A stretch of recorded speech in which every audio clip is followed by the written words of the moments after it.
का रे, डोळ्यात पाणी का?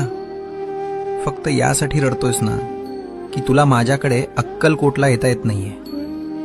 इतर लोक जातात आणि तुला मात्र परिस्थितीनं बांधून ठेवलंय याचं वाईट वाटतंय ना.